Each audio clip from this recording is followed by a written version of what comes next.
Tout de suite, une première question de Augustin, République démocratique du Congo, qui se trouve au travail avec un de ses collègues qui s'évanouit subitement et il demande ce qu'il faut faire en attendant l'arrivée des secours. Alors, je me prête et je joue au collègue de Augustin et me voici qui m'évanouit. Vous allongez, donc, vous allongez et là, je regarde d'abord si vous êtes conscient.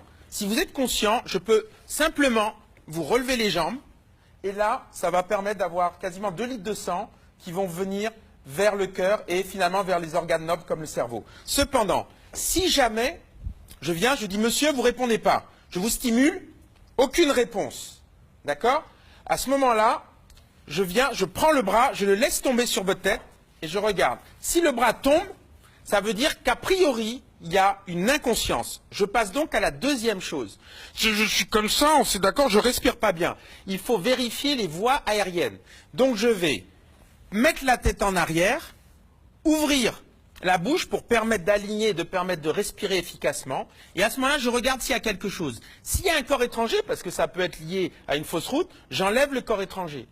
Il n'y en a pas, j'ai libéré les voies aériennes, j'ai dégrafé bien sûr le col et le pantalon. Et à ce moment-là, j'appuie et je regarde. Et je regarde le thorax, j'écoute et je sens, les 3 sens.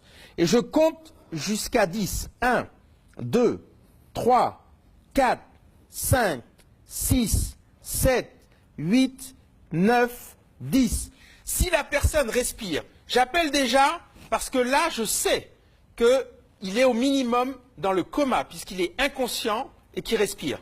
J'appelle, je fais appeler s'il y a quelqu'un, les secours. Et moi, je vais à ce moment-là, parce qu'il est inconscient et ne respire pas, le mettre en position latérale de sécurité. On peut le mettre d'un côté ou de l'autre. Il n'y a plus d'importance aujourd'hui.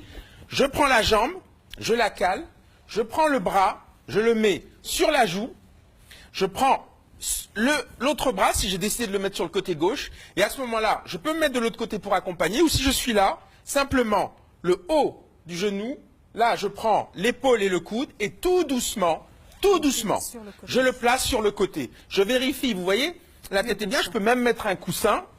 Et là, je place bien la jambe pour le caler.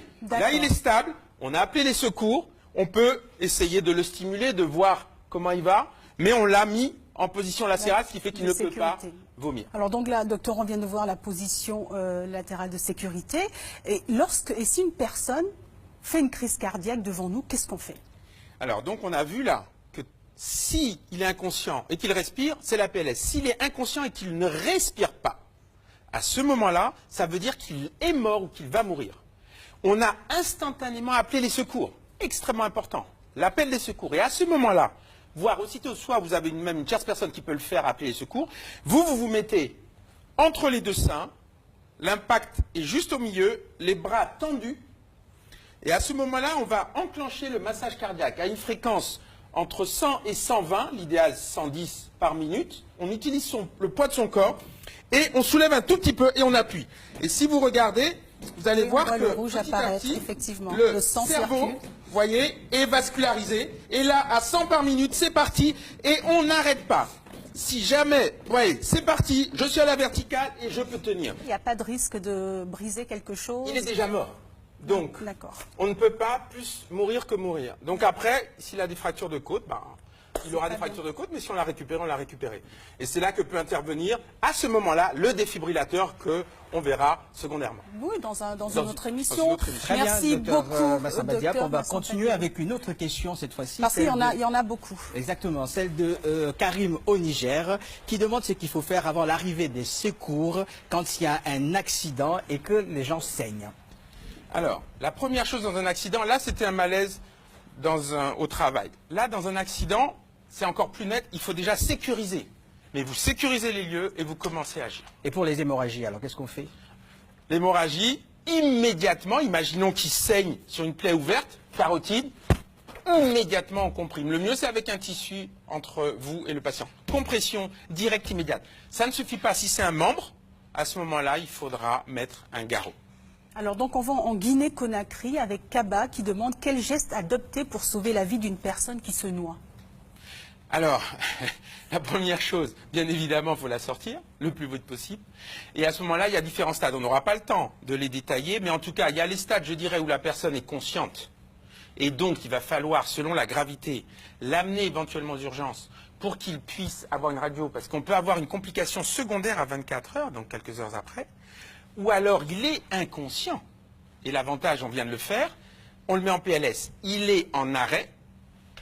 On va à ce moment-là faire le massage cardiaque, mais c'est là où, parce que la cause de la mort, c'est l'anoxie à cause de la noyade, c'est là où il faut par contre essayer de le ventiler, de le faire respirer artificiellement avec le bouche à bouche en alternance 32. Alors, une question d'Ousmane au Cameroun qui dit qu'il vient de se faire mordre par un serpent et il demande ce qu'il faut faire.